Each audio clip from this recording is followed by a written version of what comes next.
Miss হবে না আপনার পছন্দের টিভি শো। দেখুন জি5 অ্যাপে একদম ফ্রি। নীলু প্লিজ, নীলু আমার সামনে দাঁড়িয়ে থেকে আমাকে ইরিটেট করো না।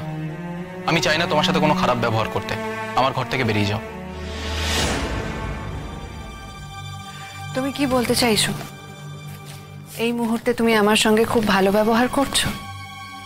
আমি এই মুহূর্তে এই বিষয় নিয়ে তোমার সাথে কোনো আলোচনাই করতে চাই না। এটা কি তোমার অশান্তির নতুন কোনো টপিক, নাকি সেই ছুঁতো টেনে এনে তুমি আবার নতুন কোনো অশান্তি ক্রিয়েট করতে চাইছো? আমি কিছুই চাইছি না সূর্য। তোমাকে একটা কথা জিজ্ঞেস করবো, জাস্ট একটা কথা।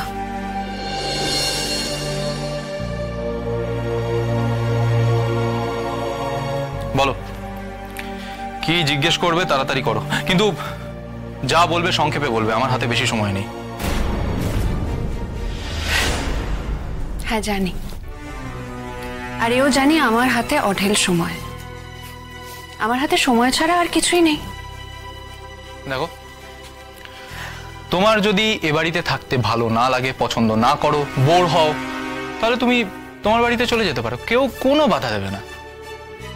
হ্যাঁ জানি তো, কেউ কোনো বাধা দেবে না, কারো কোনো যায় আসে না। আমি মরে গেলে কারো কোনো যায় আসে না, আমি চলে গেলে কারো কোনো যায় আসে না। কেউ আমাকে আশ্রয় দিতে আগ্রহী নয়। আচ্ছা সূর্য, তোমার কখনো খারাপ লাগে না? হ্যাঁ, যখন একলা থাকো, যখন ভাবো যে আমাদের সঙ্গে যা যা হয়েছে সেগুলো ভেবে কখনো খারাপ লাগে না? দেখো, আমার জীবনে তো ভালো সেরকম বিশেষ কিছুই ঘটেনি। খারাপ তো লাগেই। তাই বলে আমি ওইভাবে বসে একা একা ভাবি না বা ভাবতে পারি না, বাট খারাপ লাগে বই কি। তুমি আমার সঙ্গে যা যা করেছো সেই সব ভেবে তোমার খারাপ লাগে না? আত্মগ্লানি হয় না? নিজেকে অপরাধী বলে মনে হয় না? আমার নিজেকে নিজের কাছে অপরাধী লাগবে? রিয়েলি নীলু? আমাদের জীবনে যা যা ঘটেছে তার জন্য আমার নিজেকে অপরাধী মনে করা উচিত? তোমার কি মনে হয়? আমাদের জীবনে যা যা ঘটেছে সেটা তো তোমার জন্য হয়েছে, তুমি ঘটিয়েছো, আর আমি শুধুমাত্র সেগুলোর শিকার হয়েছি। তুমি একের পর এক কাজ করে গেছো, আর তার এফেক্টে আমার জীবন ক্ষতিগ্রস্ত হয়েছে। আমি শুধুমাত্র এক এক সময় এক এক রকম বিষয়ে বিস্মিত হয়েছি। তুমি এ বাড়িতে আসার পর থেকে তোমার নীচতা, ক্ষুদ্রতা দিয়ে তুমি আমাদের প্রত্যেকের জীবনকে বিষিয়ে দিয়েছো। আমার বাবার মতো একজন অসুস্থ মানুষের সেবা করতে তোমার এতটাই আপত্তি ছিল যে তুমি আমাদের গোটা পরিবারের কাছে একটা শিশু হওয়ার মিথ্যে কথা বলে দিনের পর দিন আমাদের প্রত্যেককে ঠকিয়ে গেছো। নীলু, আমার কাছে এই প্রশ্নের উত্তর এখনো অজানা যে তুমি এই ফেক প্রেগন্যান্সির নাটকটা দিনের পর দিন কেন চালিয়ে গেলে। তোমার কোনো ধারণা আছে তুমি এই পুরো বিষয়টার জন্য কতটা ছিনিমিনি খেলেছো আমার মা বাবার সেন্টিমেন্ট নিয়ে? আমার ফিলিংস নিয়ে যে তোমার কোনো মাথা ব্যথা ছিল না, সেটাও কিন্তু আমি সেদিনই বুঝতে পেরেছিলাম। সেটা যে আমি ভুল অন্যায় করেছি বলিনি সেটা? হ্যাঁ বলেছো তো, 100 বার বলেছো, কিন্তু বলার পরেও তুমি তার থেকেও বড় আরেকটা অন্যায় করেছো। কি বলো তো সেটা? রাইকে মিথ্যে ভাবে ফাঁসিয়ে। অন্যায়টা আমি দিদি ভাইয়ের সঙ্গে করেছিলাম সূর্য, তোমার সঙ্গে নয়। আমার সাথে করেছো তো। তোমার ওই ছবিগুলো এটা প্রমাণ করে যে রাইয়ের সাথে আমার সম্পর্ক ছিল। তোমার এই নোংরা খেলার খেসারত এখনো পর্যন্ত রাই আর অনিতাকে দিয়ে যেতে হচ্ছে নীলু। ওদের একটা সুন্দর সম্পর্কের মধ্যে তুমি ফাটল সৃষ্টি করেছো, অবিশ্বাসের ফাটল। নীলু, আমি জানি না ওদের সম্পর্কের এই ফাটল জোড়া লাগবে কিনা, কিন্তু আমার একটা দুঃখ হয় কি জানো তো, যে পুরো ঘটনাটার মধ্যে আমার নামটা যুক্ত হয়ে গেল। অবিশ্বাসের একটা বীজ অকারণে তুমি অনিদার মনে চিরকালের মতো বুনে দিলে। অকারণে? অস্বীকার করতে পারো যে অবিশ্বাসের কোনো কারণ নেই? তুমি যে দিদি ভাইকে এখনো ভালোবাসো সেটা অস্বীকার করতে পারবে তুমি? সরি নীলু, আমি আমার ভালোবাসার বিষয়ে তোমার মতো মানুষের সাথে কোনো ডিসকাস করব না। আমি তোমাকে এতটুকুও বিশ্বাস করি না। আমি কিন্তু তোমাকে অনেকটা বিশ্বাস করি সূর্য। হ্যাঁ, সবটা বিশ্বাস করি। তুমি দিদি ভাইয়ের প্রেমিক ছিলে, তাও বিয়ের পর থেকে কিন্তু আমি শুধুমাত্র তোমাকেই বিশ্বাস করে এসেছি। সেদিন রাত্রিরেও আমি তোমাকেই বিশ্বাস করেছিলাম, তোমার বলা কথায় বিশ্বাস করেছিলাম। তোমার দেওয়া ভরসায় ভরসা করেছিলাম। ভেবেছিলাম হয়তো সবটা ভুলে তুমি নতুন করে আমার সঙ্গে সম্পর্ক শুরু করতে চাও, তার জন্য তুমি আমাকে এই বাড়িতে ফিরিয়ে নিয়ে এসেছো। আর সেই বিশ্বাসে ভর করেই তোমার উপর নিজেকে ছেড়ে দিয়েছিলাম পুরোপুরিভাবে সেই রাত্রিরে।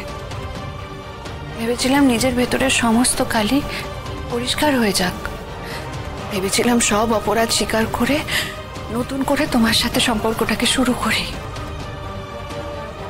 বুঝতেই পারিনি সেটা তোমার ফাঁদ ছিল।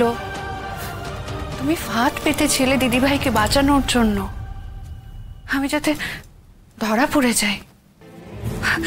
ওই যে খুনের আসামিদের ধরার জন্য পুলিশ যেমন ফাঁদ পাতে, ঠিক তেমন। আর আমি ধরাও পড়ে গেলাম। বাহ! আর আমার ধরা পড়ে যাওয়ার মূল্যে তুমি দিদিভাইকে সবার চোখে আবার মহান করে তুললে। ভুল করেছিলাম, তোমাকে বোকার মতো বিশ্বাস করে আমি ভুল করেছিলাম। তুমি বিশ্বাসের যোগ্য ছিলে না, তার মানে ভুল করেছিলাম। তার মানে এখনো তোমার লয়্যালটি শুধুমাত্র দিদিভাইয়ের জন্যে? তোমার কথা শেষ হয়ে গেছে না আর কিছু বলবে? না, আর কি বলবো? কিছু বলার নেই। বলার থাকলেও বা কেউ শুনবে নাকি? না, আমি অন্তত শুনবো না। কারণ যেই মানুষ অন্যায় করে অন্যায় স্বীকার করার সৎ সাহসটুকু রাখতে পারে না, তার এই সমস্ত অজুহাতের কথা শুনে আমি নিজের সময় নষ্ট করতে পারবো না।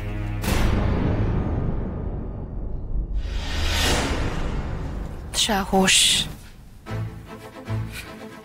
আমার কতটা সাহস এটা তুমি খুব তাড়াতাড়ি বুঝতে পারবে সৌর্য।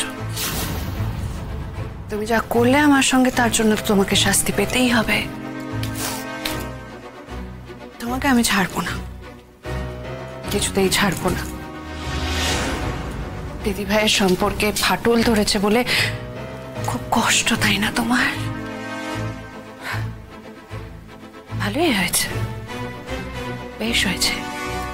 আমি হ্যাপি, ভেরি হ্যাপি। আমার এত চেষ্টা করায় কিছু তো লাভ হয়েছে, কিন্তু দিদিভাই সবসময় পার পেয়ে যাবে সেটা তো হয় না। আর আমি সবসময় এই বাড়ি থেকে তাড়ানোর পর ও বাড়ি গিয়ে, আবার ও বাড়ি থেকে তাড়ানোর পর এ বাড়িতে গিয়ে, না না না, এরকম ভাবে তো কেটে যেতে পারে না আমার জীবনটা। এটা হতে পারে না, দিদিভাইকেও ধাক্কা খেতে হবে। আর সৌর্য, তোমাকেও আমি ছাড়বো না, তোমাকেও এর শাস্তি পেতেই হবে। তোমাকেও অনেক দাম দিতে হবে, অনেক দাম। তুমি প্রস্তুত থেকো তার জন্য। জি5 ডাউনলোড করুন আর সব এপিসোড দেখুন একদম ফ্রি।